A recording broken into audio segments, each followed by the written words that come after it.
Você suspeita que seu filho tem altas habilidades e não tem ideia de por onde começar a investigação? Então vem que eu vou te falar. Primeira coisa que você precisa é de um profissional atualizado que entenda de altas habilidades e superdotação.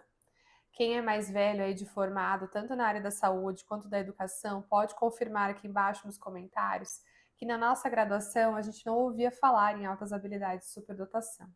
Esse é um assunto que já existe há muito tempo, mas só é falado mais recentemente. Ele era muito negligenciado nos últimos anos em toda a formação profissional.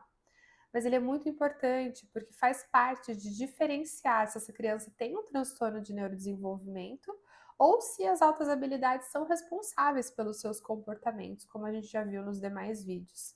Que muitas vezes esses comportamentos se confundem com o autismo, por exemplo, ou com o TDAH. Então você precisa de um bom profissional atualizado e que entenda de altas habilidades.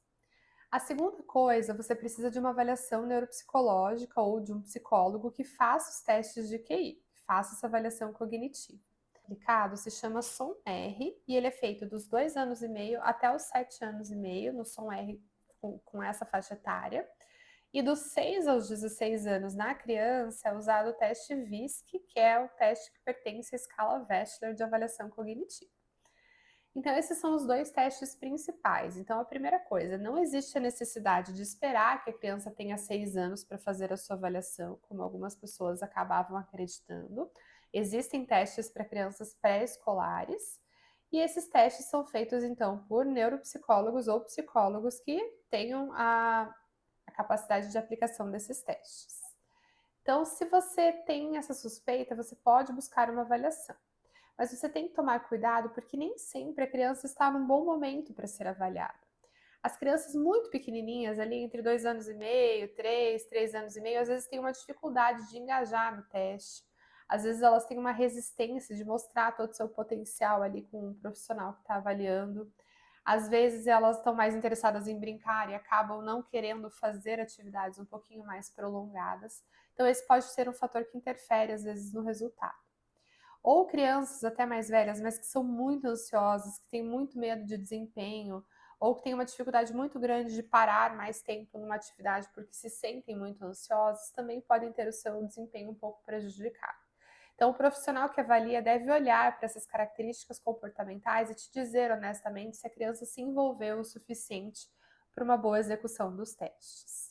Você pode também buscar um neuropediatra que tenha uma boa experiência com altas habilidades de superdotação, porque ele pode te ajudar, principalmente, a diferenciar os outros transtornos de desenvolvimento, ver se a sua criança realmente tem sinais para investigar altas habilidades, ou se esses sinais podem ser condizentes realmente com o transtorno espectro autista ou com o transtorno déficit de atenção e hiperatividade, se é uma característica individual dela sem que isso represente uma preocupação maior, ou mesmo se ela pode ter uma dupla excepcionalidade, que é a ocorrência das altas habilidades com um transtorno de neurodesenvolvimento.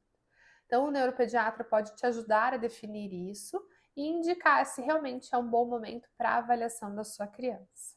Se você tem dúvidas, busque ajuda e busque bons profissionais.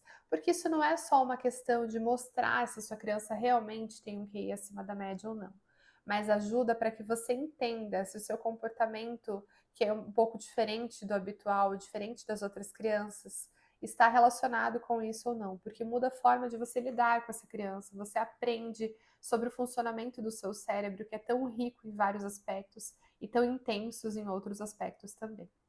Então, se você tem dúvidas de por onde começar, procure um bom profissional, um bom neuropediatra e um bom neuropsicólogo para a avaliação da sua criança. E segue aqui, manda suas dúvidas, que aos pouquinhos nos vídeos a gente vai respondendo todas elas.